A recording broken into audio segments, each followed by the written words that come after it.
welcome back to day 2, session 6 of Rhythm Intervention Online 2024. And we're sticking with electrophysiology. And we're now going to look at real-time mapping of AF using repetitive patterns of activation using the STAR mapping system. And for today's plenary session, I'm delighted to be joined by Dan Musikantow from New York and from Jason Andrade from Vancouver, who is also part of the RIO course leadership. And Devi Nair, who needs no introduction and has kindly pre-recorded a case from her center at St. Bernard's in the Heart and Vascular Center in Jonesboro, Arkansas. So without delay, I'll hand over to Devi, who will take us through this really interesting case. Thanks, Devi. Thanks, Richard. I'll take a few minutes and kind of go over what STAR Apollo mapping system is and share a case that we used the system recently for a redo case. Can I have the next slide, please? So the way I think about STAR Apollo system is, I mean, it looks at the fundamental principle of EP, where you look at source of activation and you see activation emerging, from a certain point in multiple directions and not progressing towards it. And what the system tries to do is reveal anatomical regions where the activation may be originating from, and it doesn't take any mechanism into consideration. So it's just looking for sites of origin. Next, please. Now, some of the features for us in the US, I mean, the beauty is the system is FDA 510(k) cleared. So we do have access to the system if we have to use it. You really don't need any additional equipment in the room. It's a PC-based system, operates on any Windows 7 or later system. It is compatible with Abbott's mapping system, both Precision and X. And what it does is it gives you the summary map of AF activation data and really helps you maybe customize a treatment plan for your patient. Next. So there are two things that that the system gives you. The first thing is a repetitive pattern of activation, or what we call the RPA. Now, these are directions of activation that you capture in your HD grid during a 30-second recording. So you keep your grid in one place for 30 seconds, and you look for these dominant directions of activation. So it picks up two most dominant directions of activation and gives you these dynamic arrows. The thicker the arrows, the more repetitive the pattern is. And you'll see them that as we do these during the case, that they're very reproducible as well. What it does is it helps you identify these AF sources that might not be identified with the second point that the system shows, which is the ESAs. And you can show the next slide. The ESA is the early sites of activation that the system is able to pick up on an HD grid as well. So again, as the HD grid sits on a spot for about 30 seconds, it looks for activation emanating in all directions from one of the central electrodes in the grid, and that's marked on as an early site of activation. And it's ranked according to the repetition count. So and it's represented by these red spheres that you see. And the size of the sphere correlates with the repetition and the ranking. So the bigger the sphere, the more repetition and higher the ranking for that particular site. Next. Now, one of the questions that always comes up when people ask me about AF mapping is, is it reproducible? So this is actually, when we look at patterns, whether it's RPA or the ESA, and we look at sequential acquisitions, sometimes about a minute apart, we sometimes see these activations to be more stable and consistent. And to me, that indicates that maybe the pattern of AF is stable in that area. And so it gives us a little bit more confidence in some of those areas. And again, as we go through this, it might be something, Richard, that I'll ask you as well. If you feel like if you see a certain area, does that rank it higher? And that's not a question, that's not an answer that I know, but I'll ask Richard that question before I move on to the next one. Well, I think that there are so many questions to answer about this technology and how we respond to the outputs. I don't think anyone knows at the moment, and that's why it's so interesting hearing what you've got to say. And Dan, who's also got experience of this, because you guys are going to be the ones that are really addressing this, what do these phenomena mean? Yeah, yeah. And I think one of the other features is the wave trail, which is with the newer software version. That what it does is it generated. This whole feature is generated to highlight areas which may be immediately within, to the origin of that repetitive pattern of activation. So sometimes, usually, just maybe one grid distance away. And what it helps you do is move the grid to that next suitable area, and further investigate that area. So it kind of gives you a direction in which that you want to move the grid to better assess these RPAs. And you can superimpose a color map onto the cardiac anatomy to provide that additional information to see where the potential origin for that RPA could be in your immediate vicinity. So next, please. So I want to introduce the patient. It's a 78-year-old female that has multiple comorbidities that you can see, had a pulmonary vein isolation done in 2011 and was off of antiarrhythmics, maintained sinus rhythm for a pretty good long time, and had recurrence of atrial fibrillation in 2020. It was around COVID. She did not want to come into the hospital, had antiarrhythmics restarted, but then continued to have recurrence of atrial fibrillation, kind of went into more of a persistent atrial fibrillation with worsening heart failure, higher doses of sotalol, and finally agreed to come back in for a repeat ablation. So if you can show the first segment of the video. So here you can see we're getting ready to map. So one of the things I like about this here, I have the CS catheter coming in. I'm using the Inside X system here and the grid catheter to map. I think one of the things I really have enjoyed with the system is being able to map in the right atrium and see if the right atrium is playing any role in AF. And I think I feel like we ignore the right atrium many times when we're looking and coming back for radio procedures. So here you can see we're kind of going around the right atrium. And if you look at that map, you're seeing those lesions, those shadows. Those are all the segments that I collected, those 30-second recordings. The newest version of the Star Apollo system has this live sync feature where it shows you those RPAs as you're mapping. You can see there were no ESAs in the right atrium, and so we decided to move on to the left atrium here. Just finished the transeptal. My ICE catheter is in the left atrium, which is routine for me for my procedures. And this was a patient that specifically asked for pulse field ablation. Now, for a redo case, sometimes we like to map and then decide what technology to use. But in this case, we had committed ourselves kind of in ahead of time. You can see we're using a Ferro drive sheath. And here we're in with the grid catheter there. You can see I'm getting ready to map the left atrium. So here's the grid catheter coming in. So the first part of the procedure for me is always kind of seeing what is left behind. Obviously, the patient did clinically well, but sometimes we know that that doesn't mean that you have durable isolation of the PV. So here we are mapping the veins there. You can see along that anterior carina, maybe there is some signal, but we'll see there's definitely posteriorly along the left atrium, looks like a more cleaner demarcation of isolated PVs. And you can see the patient's is in a more organized rhythm than AFib. The CS looked very disorganized, but as we move the grid around, we're seeing a more organized rhythm. And as for mapping, I think the new software to me is a little more versatile. It's a little more easy to use because they've give us this option for the live sync, so you can see it on the Star Apollo system as well. And it kind of mimics the same map that's been created on the Inside system. And so you can see as you're moving, the little blue shadow on the Apollo system is the grid catheter. And of course, this is, being played fast.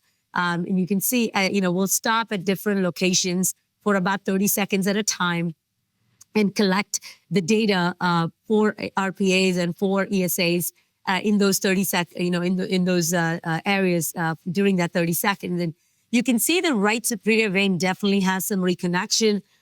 You can obviously look at your vectors on the omnipolar vectors to see how the activation's going. And I'm not sure if you can see well, but the vectors seem to be going into the pulmonary vein there. And as we look around the map, so one of the things is to make sure that you have a pretty good high density map and that you interrogate all the areas of the atrium to make sure that you have adequate representation of all the areas and make sure that the catheter is able to get enough signals for you. And then you kind of come back after you finish the map and assess the ESAs and the RPAs. And what I tend to do is I kind of look around to kind of make sense of what the system is trying to show me. Definitely see some, you can see anteriorly, we're seeing some early sites of activation. And that's really the only part that kind of stood out from an early site of activation. But a lot of RPA that we're seeing, some along the roof for sure, some along the posterior wall. And the way this works is, once we kind of decide what makes sense with these RPAs, and if there's another area that I feel like I did not do enough interrogation, I'll go back and collect another 30 seconds. Or if it doesn't make sense, I'll go back and see if that pattern is reproducible. Because all it takes is 30 seconds to do that. You just have to have a stable catheter position. And one of the things I like about it is because my ice is in the left atrium, I can kind of see my contact and proximity of the grid very well when I do these. And then once you've decided the point, now you can take those tags from the polar system and put it onto your inside map. So you don't have to you can look at just one map. And even though the live sync kind of shows you both, you still take those tags. And then I'm looking around the shadows to make sure that I have adequate coverage and I have adequate overlap. The dark blue dots on my inside map are my ESAs and the white dots are my RPAs. So that's how I kind of differentiate it. So I'll come back to the panel before we go into the ablation. If you could pause that video and if we could come back to the panel. Thanks, Devi. So one of the things that struck me about that, so what we're looking for is the RPAs radiating away from one another or radiating away from areas of interest. And there was quite an interesting ESA right on the roof between the appendage and the left upper with RPAs radiating away down the back wall, which looked pretty interesting as a potential driver. And I've spoken to others, and I'd be really interested to hear about Jason and Dan's views here, but there do seem to be regions of the atria where drivers occur and termination is more likely. And that junction between the appendage and the left upper pulmonary vein seems to be one that's a common offender. Dan, what's your opinion of that and star mapping? Because I know you've got some experience of it as well. Yeah, no, I certainly agree. I think that's that location I find to be a very common area, and sort of anterior to the RSPV are probably the two that I see probably the most common and otherwise healthy left atrium. I think this is a great case, and I think you have sort of a good correlation between where you're seeing the ESAs and sort of the RPAs kind of run away from it, which is sort of what you'd expect to see, as this is, putatively where the AFib is originating from. One of the things that I've really liked with the live sync, having done a few cases with that now, is that you can kind of prove to yourself that it's working. And so, in this case, perhaps I would do a couple more recordings of the anterior wall, maybe closer to the annulus, and see if it's in fact running away from that area by the base of the appendage, and make sure that's sort of the site that it's originating from. We've been calling it, I guess, sort of a starburst pattern where the RPAs kind of branch out in every direction from there. And that would certainly support ablating in that location. And Jason, so one of the things that we saw on the RPAs was we did see the areas that we saw the ESA was in the anterior septum. And that's where we had the prominent ESA. The prominent RPAs were in the left superior along the ridge along the left atrial appendage and the left superior. We had some prominent ones along the roof of the right superior where we had that reconnection. So along that septopulmonary bundle area that we see along the posterior aspect of the right superior.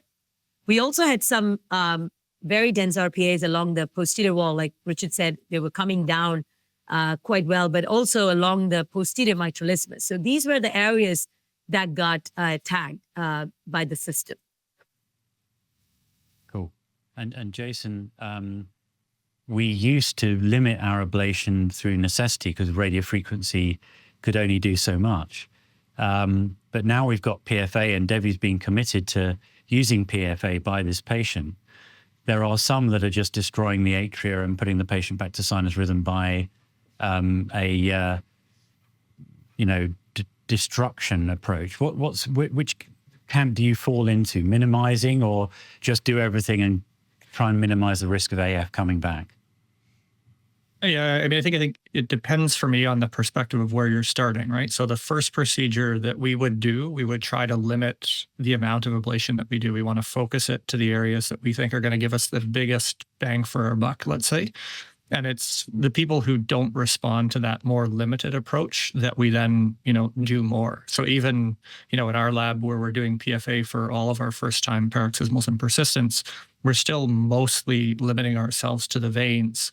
And it would be this type of patient like Devi is presenting where, they didn't respond well enough to that type of approach where you need to do more.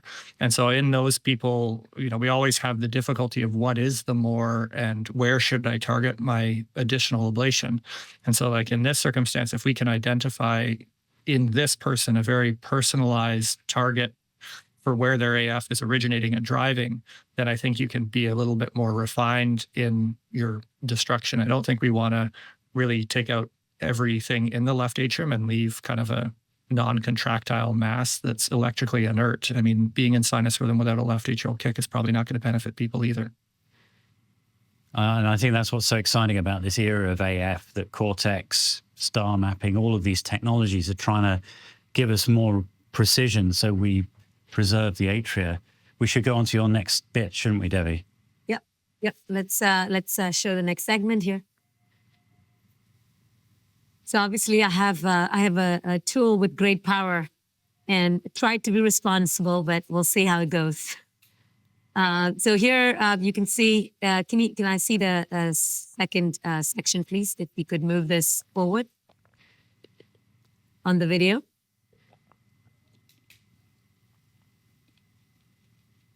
If the back team could get to section 2, that'd be great. Yeah, I think they've rewound it. So while they bring the video up, I'll just kind of talk about my strategy here. So if you could just reverse that back just a little bit, that'd be great.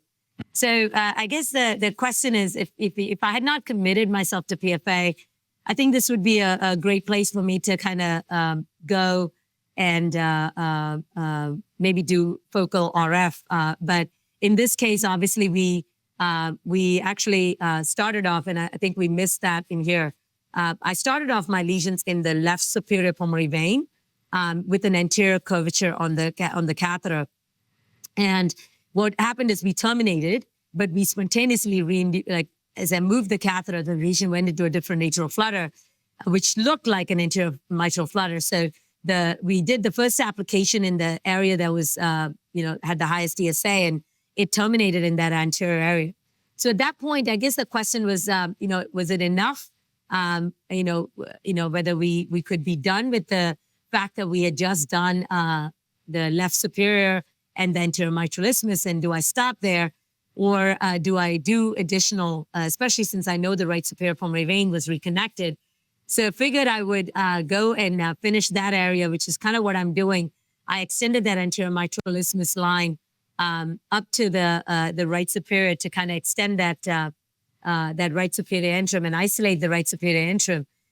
Now, when I look at this map, as I'm doing this, you can see I'm using the Farapulse catheter here to get isolation of the veins, and it's on fast forward, by the way. So we do not move this fast. And as we go along, what happened is, if you look at the voltage in the back, that's what started bothering me, is because I had those RPAs. If you look at the mitral isthmus, there's definitely some disease there already. The voltage is not the greatest there. And I had multiple dense RPAs there. Also had multiple dense RPAs where you see that posterior wall where you have the scar. So I'm not usually, I'm not usually chasing just the substrate, but in this case, we decided to take that out and eliminate that posterior wall, at least in between the pulmonary veins. It's a not so contractile area of the atrium anyway. I did not come down to the vestibule. If I'm usually doing a posterior wall anatomically, I tend to come down all the way down to the CS. But in this case, as Jason said, I think, leaving some atrium behind is important to have some left atrial function. So we ended up taking the posterior wall, just connecting the veins. And then the mitral isthmus, the posterolateral mitral isthmus was semi-gone to begin with. We just had, pretty much did maybe 1 or 2 lesions there to kind of complete it. So that ended up being our kind of lesion set, is that starting off with the left superior along that anterior ridge. And you can maybe see a shadow of that now in the map, where we got the first termination. The second termination was along that anterior mitral isthmus. We could not induce any more AF after.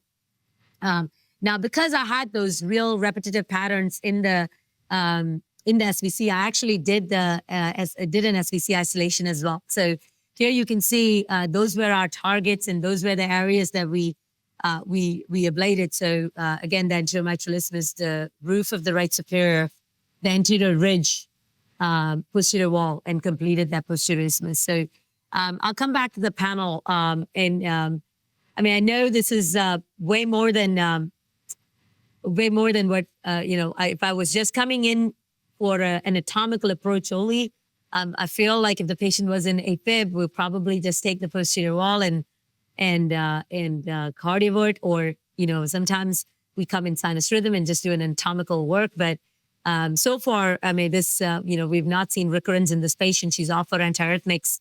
Her ejection fraction has improved. It's only been about, I think, close to 6 weeks. So clinically, we're definitely seeing a good response in this patient. But I'm just curious what the thought of the panel is on this strategy. Thanks, Devi. I think it's very interesting. So what I understand is that the AF terminated on your first application on that roof area, and then restarted and terminated again on that more anterior early side of activation. But we know that termination may not predict outcome. So your logic was, well, we see disease elsewhere, maybe we should do something else to give this lady who's 78, so she doesn't want to come back to the lab again if she possibly can. So I think it's very reasonable to give her the best chance of getting a good outcome. Dan, how much do you chase termination of AF? How important is it to you during this type of case to make you feel good about what you've done? Certainly makes you feel exactly that, good about what you've done. I think it does make you feel good, but I don't think it's either necessary or sufficient to suggest, good long-term outcomes, as you alluded to. And Jason, this is a really interesting case because she had 13 years of freedom from AF. She still had some reconnection of the veins. Why has it come back at this stage? What's going on? Oh, I think that's the $1 million question, right? Like, yesterday I had a similar case of someone who had an ablation 13 years ago and then comes back after 12 years of nothing with persistent AFib. And, the problem is I think it's just the underlying substrate continues to evolve. And, if we think about the way that the disease evolves over time, there's going to be a contribution of non-modifiable things like age, sex, and genetics. There's the modifiable factors, and then there's the AF factors. So as electrophysiologists, we're good at dealing with the AF factors. We can isolate the veins. We can, reduce the burden of atrial fibrillation substantially. But, people will continue to age. People will have, uncontrolled risk factors. They'll have other things that drive progression of the substrate. I guess that would be kind of the observation of the question I have for you. I guess all of you, because I've not used this technology much, is it seemed like the sites identified by the system seem to correlate with low voltage areas, at least within that anterior wall. Is that a common observation that you're finding, that the drivers or the points that are pushing the atrial fibrillation as you map it tends to correlate with regions of abnormal substrate? So I will say that the places that I see ESAs and RPAs usually have bad substrate, but it's not always true the other way around. That I might see areas where there's bad substrate without any activity. And so, when I'm using the system, I try to kind of be a little methodical about it and at least try to incorporate my lesion sets to bring these areas together. So, Dan, what have your findings been? No, I think that's a very fair response. I think there's often substrate that doesn't look like it's participating. And then there's substrate that does look like it's participating in atrial fibrillation. And it is kind of hard to leave the, if you see nice fractionated stuff or patchy scar, to leave it alone. And so, you often find yourself, I find myself targeting the good stuff and then consolidating stuff like I would if I was just doing an anatomical ablation, similar to what you did here. I mean, it'd be interesting to see how over time we get more confidence in these technologies and more guided by them than empirical lesion sets. But I think it's probably fair to say from what you said, Jason, that just re-isolating the veins in this lady is not going to be good enough, because clearly the PVI is not the issue here. If she'd had a recurrence a couple of weeks after the ablation, then maybe a redo PVI has a chance of success. But this is a different mechanism of recurrence. Is that fair?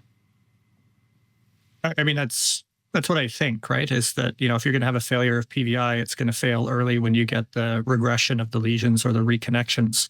Most of what you're seeing late is going to be something else that's driving it. And so you need more probably on these late recurrences, whether it's, this mapping system to identify the drivers or something else.